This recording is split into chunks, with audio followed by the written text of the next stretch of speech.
네, 시청자 여러분 안녕하십니까? 좀 더 정확한 중국 경제 이야기 차이나 이코노미 채널 CC입니다. 오늘도 중국경제금융연구소 전병서 소장님 모시고 말씀 나누도록 하겠습니다. 안녕하세요, 소장님. 안녕하세요. 네, 요즘 그 글로벌 증시에서 중국에 대한 공포가 만연한 것 같습니다. 특히 헝다 사태에 이어진 이 전력대란 문제로 중국 투자 하면 안 된다라는 얘기도 저도 많이 듣고 있는데요. 과연 이 중국 투자에 대한 대탈출 이 부분에 대해서 과연 진실이 맞는지 한번 살펴보면 좋을 것 같습니다. 그렇습니다. 뭐 팩트 체크 제대로 해야 되는데요. 네. 그래서 지금 어떤 나라가 진짜 위기냐 아니냐, 네. 이제 금융위기 오냐 세 가지 보면 되죠. 네.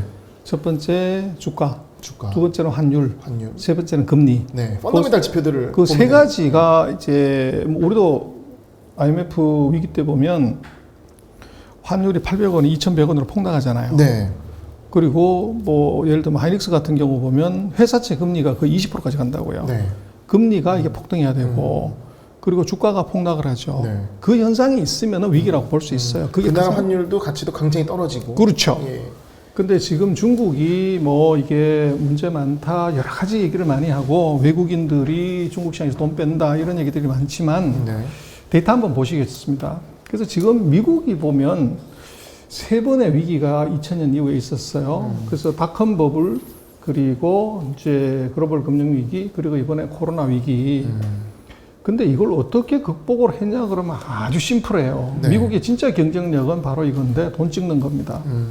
그래서 지금 바이든 대통령이 좀 곤혹스러운 것이 지금 부채 한도가 22조 달러인데 지금 상반기 현재로 이미 찍은 부채가 28.5조 달러예요. 네. 그래서 부채 비율이 125%. 그래서 이거 한도를 안 올리면 이제 자금 지출이 안 되는 문제가 생겼고 그래서 여야가 결국은 올려줘야 되지만 그거 이제 야당이 발목 잡고 있는 거죠. 그래서 일단 연말까지는 올리는데 아직은 안 한다. 네. 이렇게 이제 바이든 정부를 목 잡고 있는데 근데 보면 이제 미국이 이런 그 위기를 극복할 때 어떻게 했냐 보면 돈 많이 찍은 거예요. 별거 없습니다. 그래서 누가 돈 많이 찍었냐를 보면 동메달, 은메달, 금메달을 보면 조지 부시 대통령이 6조 달러 찍었어요. 네. 그리고 트럼프 대통령이 6.8조, 한 7조 찍었고 오바마가 뭐 잘하는 척은 혼자 다 했지만 8조 달러 찍었어요. 많이 찍었네요. 네. 근데 이제 부시하고 오바마는 8년 집권했죠. 네. 근데 트럼프는 4년밖에 집권했기 때문에 연평균으로 계산을 하면 트럼프가 매년 1.7조 달러 찍었습니다. 제일 많이 썼네요. 막 쓴 거죠. 네. 그리고 오바마가 1조 달러, 이제 부시가 0.7조 정도 갔어요.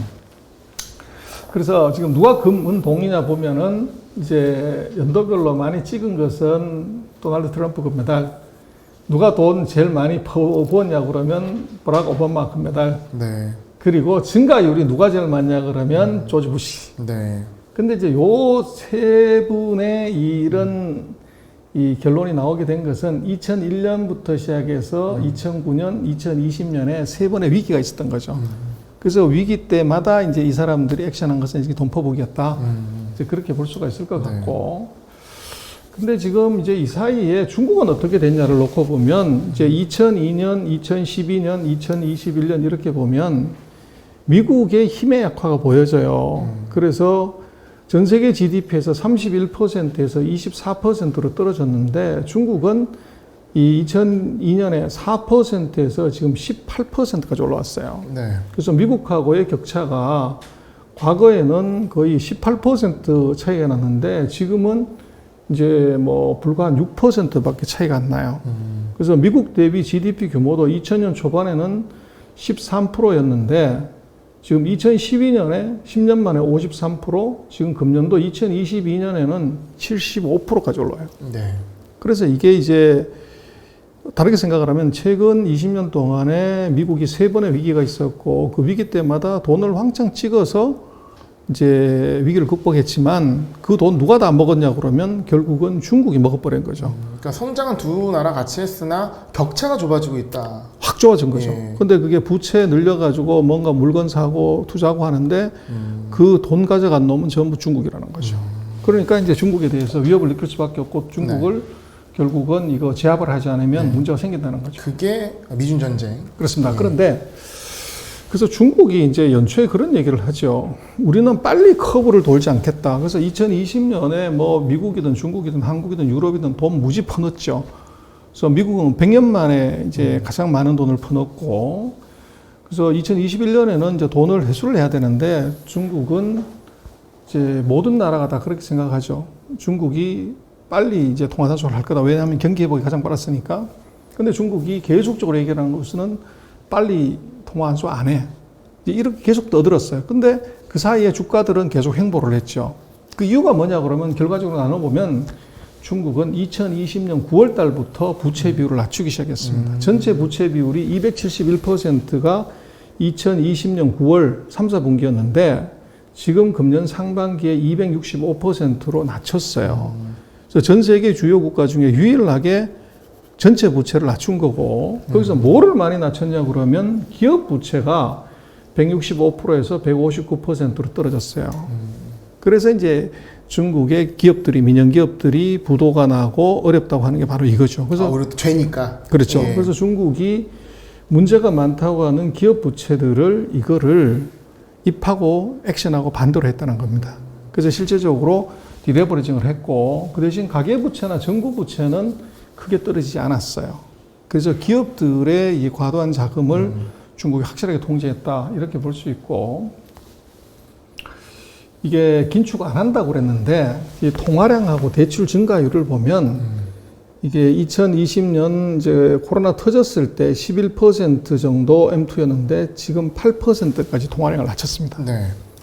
그리고 대출은 더 드라마틱한데요. 24% 늘렸던 대출을 지금 9월 달에 1.9%까지 떨어뜨렸습니다. 네. 돈 안 빌려준다는 거죠. 그래서 실질적으로 전 세계에서 진짜 디레버리징 한 나라는 놀랍게도 중국이었다, 이렇게 볼 수 있고, 그래서 이 이펙트가 결국은 이제 PMI로 보면 제조업 PMI가 50 이하로 내려갔고 돈을 줘버리니까 네. 서비스업은 이건 코로나19 영향도 있지만 47까지 떨어졌다가 이제 9월 달에는 반등을 했죠. 그리고 이제 보면은 이렇게 디레버징을 하면은 이제 뭐 여러 가지 문제가 생겨야 되는데 금리가 안정이 돼 있어요. 국채금리 보면 10년짜리든 1년짜리든 다간 1.8에서 2.9 요 사이에서 박스권에서 움직입니다. 네.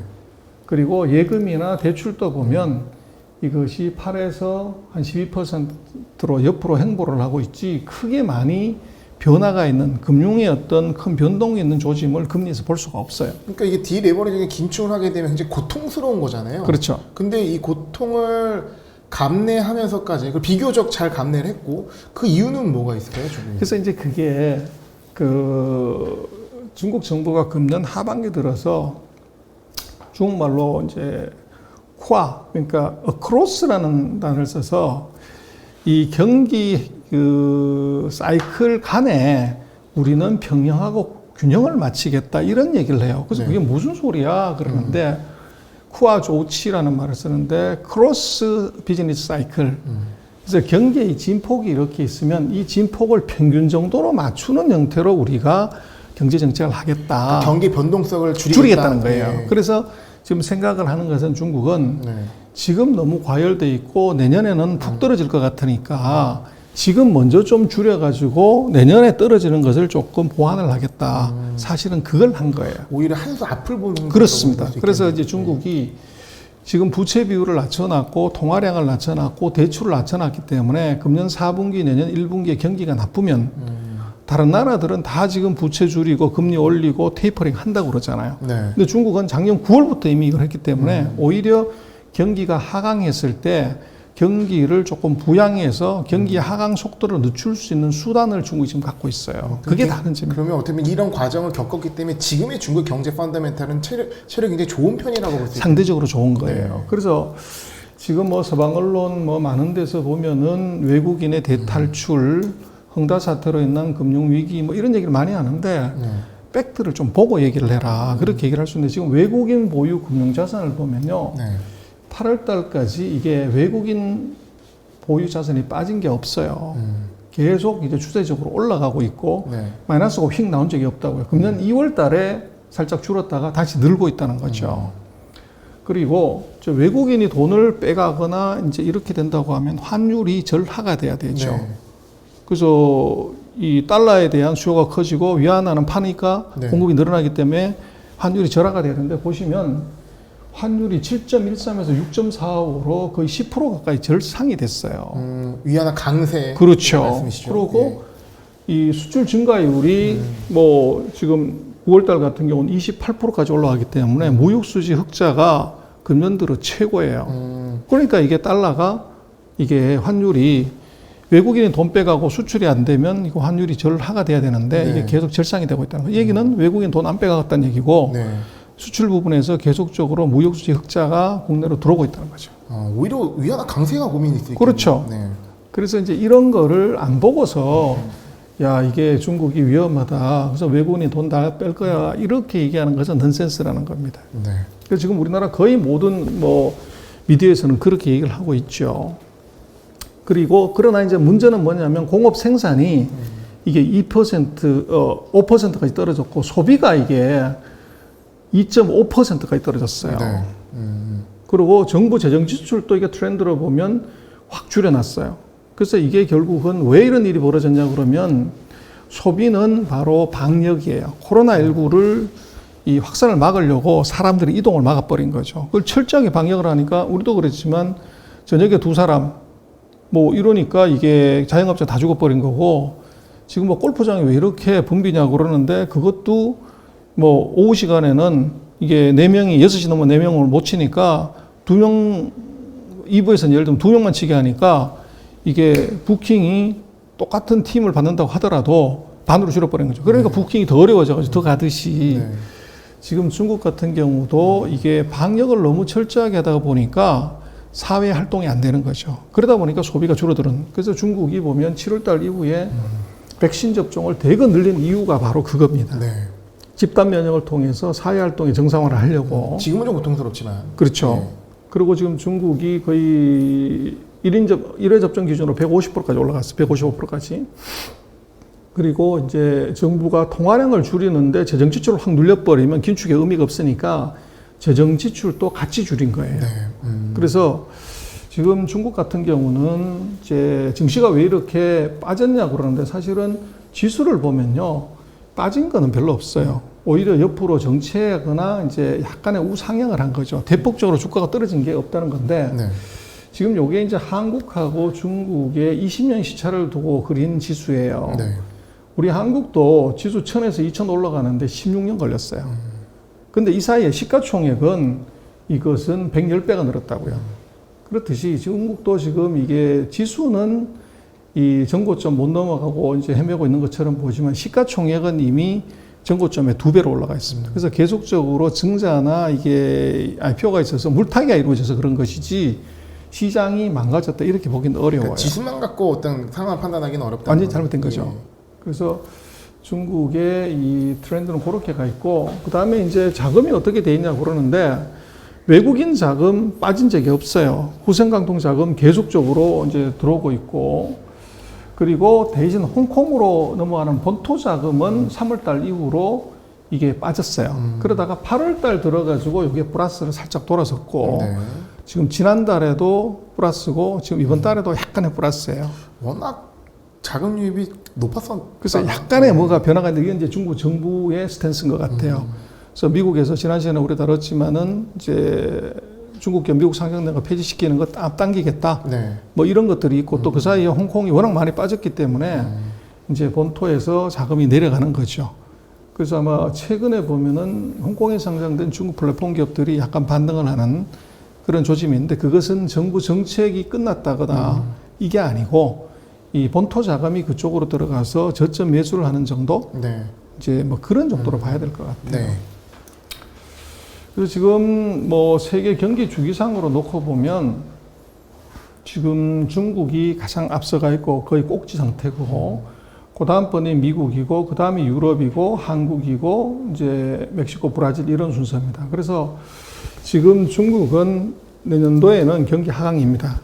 그래서 이제 이걸 사실은 대비하기 위해서 먼저 디레버리징을 했는지도 몰라요. 근데 실물 경기를 말하는 그렇죠. 거죠. 예. 주가는 아닙니다. 아니고, 실물 예. 경기죠. 그래서 이제 중국이 그 크로스 사이클 경기 하강에서 충격을 줄이기 위해서 금년도에 이제 디레버리징을 먼저 좀 해놓은 그게 있고, 그래서 내년에 경기 하강이 만약에 빨라지면 네.